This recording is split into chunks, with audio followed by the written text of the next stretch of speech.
हम जब भगवान को भोग चढ़ाते हैं तो फिर भोग चढ़ने के बाद हमारा चढ़ाया हुआ भोग मतलब कि प्रसाद वैसा का वैसा ही क्यों होता है।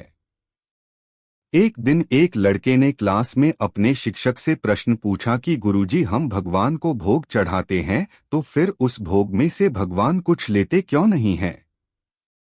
हमारा प्रसाद उतना का उतना ही क्यों होता है? उसमें से कुछ कम क्यों नहीं होता है? गुरुजी ने उस लड़के को तत्काल कोई जवाब नहीं दिया। उन्होंने उस बच्चे से कहा कि मैं तुम्हें इसका जवाब कुछ समय के बाद देता हूं। उस दिन गुरुजी ने पाठ के अंत में एक श्लोक पढ़ाया।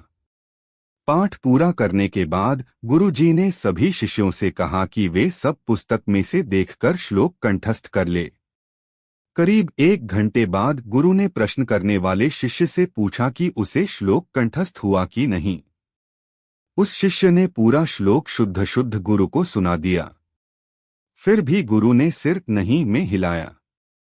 शिष्य ने गुरु से कहा, अगर आप चाहो तो आप पुस्तक देख लो, श्लोक बिल्कुल वैसा ही मैंने सुनाया जैसा इस पुस्तक में है। गुरु ने पुस्तक दिखाते हुए कहा, श्लोक तो पुस्तक में ही है, तो तुम्हें कैसे याद हो गया? शिष्य ने कुछ नहीं कहा। गुरु ने कहा, पुस्तक में जो श्लोक है वह स्थूल रूप में है। तुमने जब श्लोक पढ़ा तो वह सूक्ष्म रूप में तुम्हारे अंदर प्रवेश कर गया। उसी सूक्ष्म रूप में वह तुम्हारे मन में रहता है।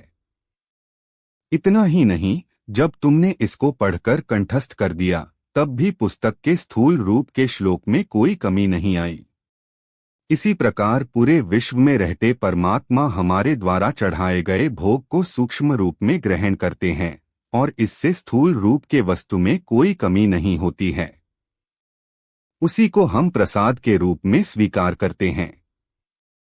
शिष्य को उसके प्रश्न का उत्तर मिल चुका था। शिष्य को तो उसका जवाब मिल गया। क्या आपको भी अपने प्रश्न का जवाब मिल गया?